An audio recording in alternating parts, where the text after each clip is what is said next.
Hello, this is Ray Main here again with today's Bible reading. Today we're going to be reading in the book of Genesis, chapter 32. And Jacob went on his way, and the angels of God met him. And when Jacob saw them, he said, "This is God's host."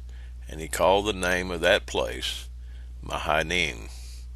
And Jacob sent messengers before him to Esau his brother unto the land of Seir, the country of Edom. And he commanded them, saying, Thus shall ye speak unto my lord Esau.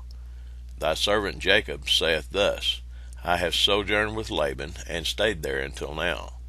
And I have oxen, and asses, flocks, and men servants, and women servants. And I have sent to tell my lord, that I may find grace in his sight. And the messengers returned to Jacob, saying, We came to thy brother Esau, and also he cometh to meet thee, and 400 men with him.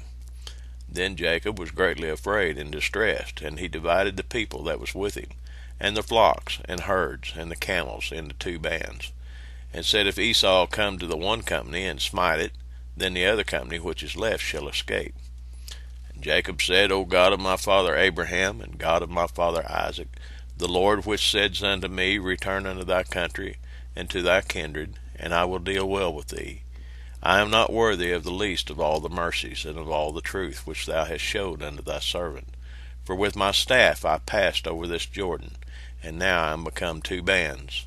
Deliver me, I pray thee, from the hand of my father, from my brother, from the hand of Esau, for I fear him, lest he will come and smite me, and the mother with the children. And thou sayest, I will surely do thee good, and make thy seed as the sand of the sea, which cannot be numbered for multitude. And he lodged there that same night, and took of that which came to his hand a present for Esau his brother, 200 she-goats, and 20 he-goats, 200 ewes, and 20 rams, 30 milch camels with their colts, 40 kine, and 10 bulls, 20 she-asses, and 10 foals. And he delivered them into the hand of his servants, every drove by themselves, and said unto his servants, Pass over before me, and put a space betwixt drove and drove. And he commanded the foremost, saying, When Esau my brother meeteth thee, and asketh thee, saying, Whose art thou, and whither goest thou, and whose are these before thee? Then shalt thou say, They be thy servant Jacob's. It is a present sent unto my lord Esau. And behold, also he is behind us.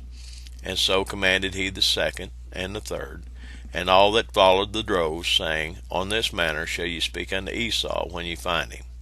And say ye moreover, Behold, thy servant Jacob is behind us. For he said, I will appease him with the present that goeth before me, and afterward I will see his face. Peradventure he will accept of me. So went the present over before him, and himself lodged that night in the company. And he rose up that night, and took his 2 wives, and his 2 women servants, and his 11 sons, and passed over the ford Jabbok.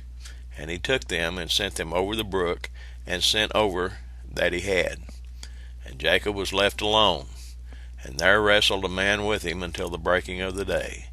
And when he saw that he prevailed not against him, he touched the hollow of his thigh, and the hollow of Jacob's thigh was out of joint, as he wrestled with him.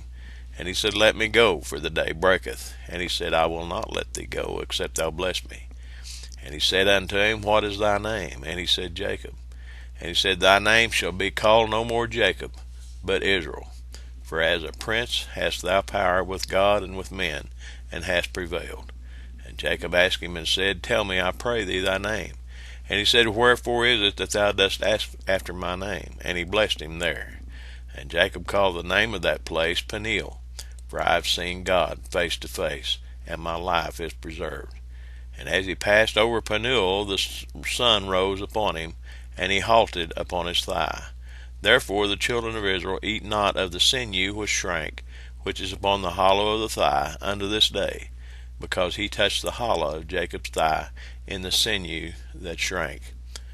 The most important part of this chapter here is starting with the 9th verse through the 12th verse, where Jacob reminded God of what he said, of what God had said, of the promise that God had given him. Whenever you pray, this is my philosophy, this is my belief. If you'll study on it, I think you'll see it's the right one.